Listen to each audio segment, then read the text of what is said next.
ক্ষমতা হস্তান্তরের দ্বার প্রান্তে। আর ঠিক তখনই প্রশ্ন ঘুরপাক খাচ্ছে, তিনি কি এবার রাষ্ট্রপতির আসনে? কে হচ্ছেন বাংলাদেশের পরবর্তী রাষ্ট্রপতি? এই প্রশ্ন ঘিরে রাজনৈতিক অঙ্গনে শুরু হয়েছে জোরালো আলোচনা। বিভিন্ন মহলে ভেসে বেড়াচ্ছে একাধিক সম্ভাব্য নাম, চলছে নানা ধরনের জল্পনা কল্পনা। আসসালামু আলাইকুম ভিউয়ার্স, দেশ ও দেশের বাহির থেকে যারা আমার ভিডিওটি প্লে করেছেন জানাচ্ছি আন্তরিক শুভেচ্ছা অভিনন্দন। আশা করি সবাই ভালো আছেন, সুস্থ আছেন, আলহামদুলিল্লাহ। তো ভিউয়ার্স, ভারতীয় চাপে এবং বিএনপি সরকারের সুবিধার্থে রাষ্ট্রপতি শাহাবুদ্দিন চুপ্পুর পদত্যাগের পর নতুন আলোচনায় আসছেন তিনজন বাংলাদেশের জনপ্রিয় রাজনীতিবিদ। রাষ্ট্রপতির আসন কে নিতে যাচ্ছেন? ডক্টর ইউনূস নাকি স্পিকার হাফিজ নাকি আর অন্য কেউ মির্জা ফখরুল ইসলাম আলমগীর? দর্শক, এটা নিয়ে আলোচনা সমালোচনার পর বিএনপি সরকার যেভাবে তাদের নিজের সরকার এবং নিজেদের লোক পছন্দ করছে, বিশেষ করে রাশেদ প্রধান সহ আরও কিছু ফালতু যারা মন্ত্রিত্বে বা সচিবের আসনে গিয়েছে, তাতে করে বোঝা যায় যে বাংলাদেশের রাষ্ট্রপতি হয়তোবা মানুষের কাঙ্ক্ষিত কেউ হতে যাচ্ছে না।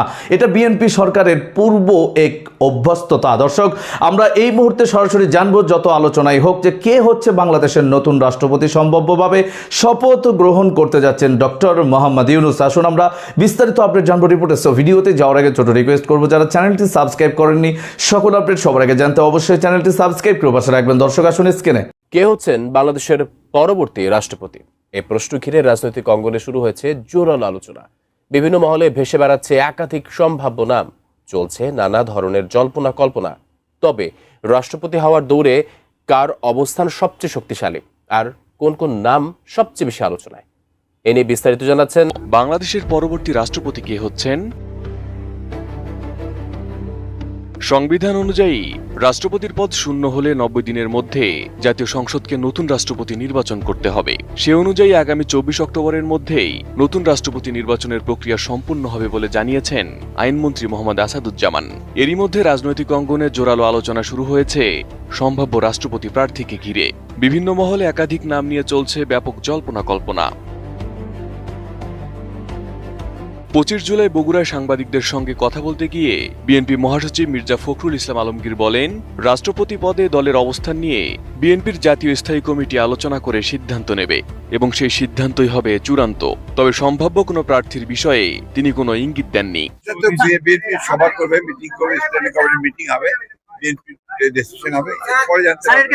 দলের ভিতরে থেকে হবে না বাইরে থেকে হবে বলতে পারবো না, কারণ আমাদের কোনো মিটিংই হয়নি। রাষ্ট্রপতি নির্বাচন নিয়ে বিএনপির অভ্যন্তরে আলোচনা অবশ্য নতুন নয়। গত ফেব্রুয়ারি নির্বাচনের পর সরকার গঠনের সময় থেকেই সম্ভাব্য রাষ্ট্রপতি নিয়ে দলটির ভেতরে কৌতূহল ও আলোচনা চলছিল। ফ্যালকন অ্যালুমিনিয়াম মাল্টিলেয়ার অ্যানোডাইজড হওয়ায় সম্পূর্ণ scratch proof. Falcon aluminium. BBC বাংলার প্রতিবেদনে বলা হয়েছে, মোহাম্মদ শাহাবুদ্দিনের পদত্যাগের পর বিএনপির নেতাকর্মীদের আলোচনায় সবচেয়ে বেশি উঠে এসেছে বর্তমান স্পিকার ও ভারপ্রাপ্ত রাষ্ট্রপতি হাফিজ উদ্দিন আহমেদ এবং দলের মহাসচিব মির্জা ফখরুল ইসলাম আলমগীরের নাম। দেশের রাজনৈতিক ইতিহাস বলছে, পঞ্চম জাতীয় সংসদের স্পিকার আব্দুর রহমান বিশ্বাসও পরে রাষ্ট্রপতি নির্বাচিত হয়েছিলেন। সেই অভিজ্ঞতার আলোকে অনেকের ধারণা 7 বারের সংসদ সদস্য হাফিজ উদ্দিন আহমেদও হতে পারেন বিএনপির শীর্ষ নেতৃত্বের অন্যতম পছন্দ। অন্যদিকে দলের দ্বিতীয় সর্বোচ্চ নেতা হিসেবে মির্জা ফখরুল ইসলাম আলমগীরের নামও আলোচনায় রয়েছে। দীর্ঘ সময় ধরে আওয়ামী বিরোধী আন্দোলনের নেতৃত্ব দেওয়া এবং অন্তর্বর্তী সরকারের সময় দলকে নেতৃত্ব দেওয়ার অভিজ্ঞতাকে তার পক্ষে গুরুত্বপূর্ণ বিবেচনা করছেন দলের অনেক নেতাকর্মী। এছাড়া বিএনপির জ্যেষ্ঠ নেতা আব্দুল মঈন খান, খন্দকার মোশাররফ হোসেন, নজরুল ইসলাম খান এবং সেলিমা রহমানের নামও সম্ভাব্য প্রার্থী হিসেবে বিভিন্ন মহলে আলোচনা হচ্ছে।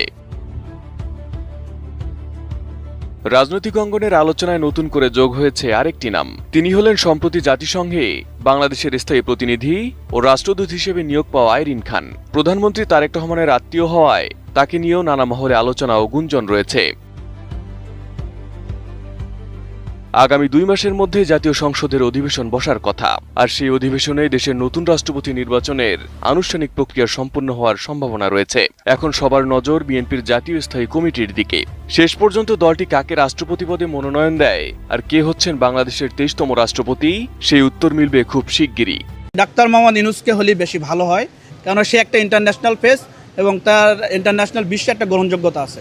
সে যেন কোনো দলের না হয়, সে যেন আসলে মানুষের হয়, সে যেন একটা রাষ্ট্রের হয়। বর্তমানে যিনি ভারপ্রাপ্ত আপনার রাষ্ট্রপতি মেজর হাফিজ, তিনি অত্যন্ত ভালো মানুষ। আমি চাই তার মতো মানুষ রাষ্ট্রপতি পদে থাক।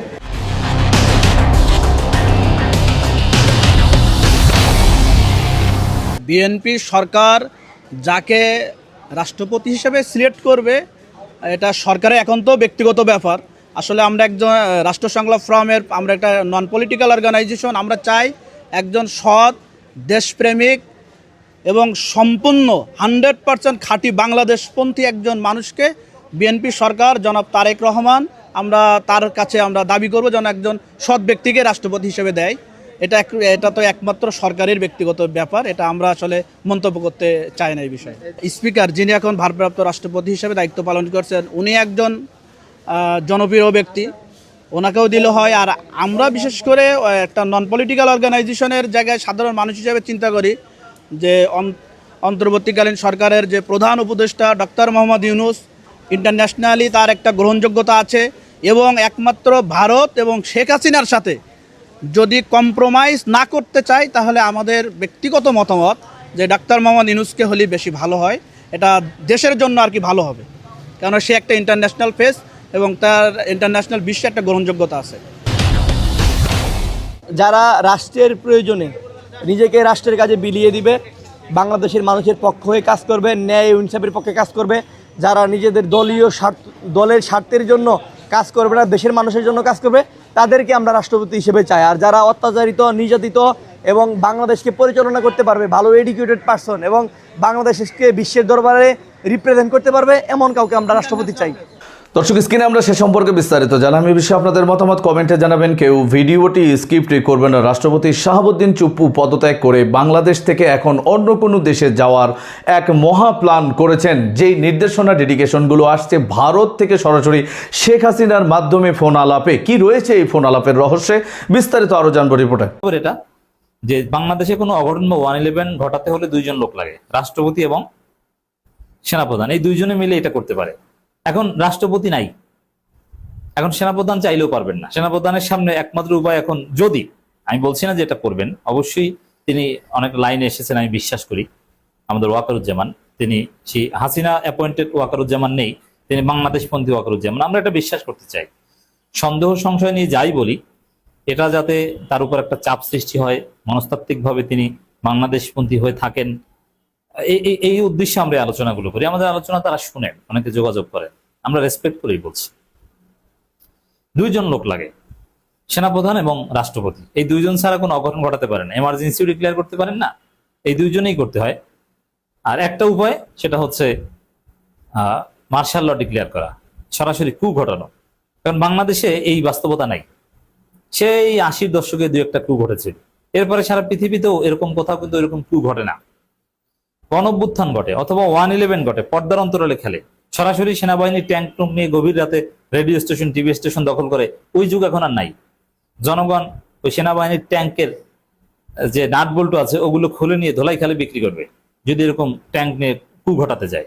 তো ওই যুগ নাই। বিএনপির লোকজনই এটা করবে, সাধারণ জনগণ লাগবে না। তাহলে এখন যে যুগ আছে সেটা হচ্ছে 111 ঘটানো, মানে পর্দার অন্তরালে সেনাবাহিনী খেলে।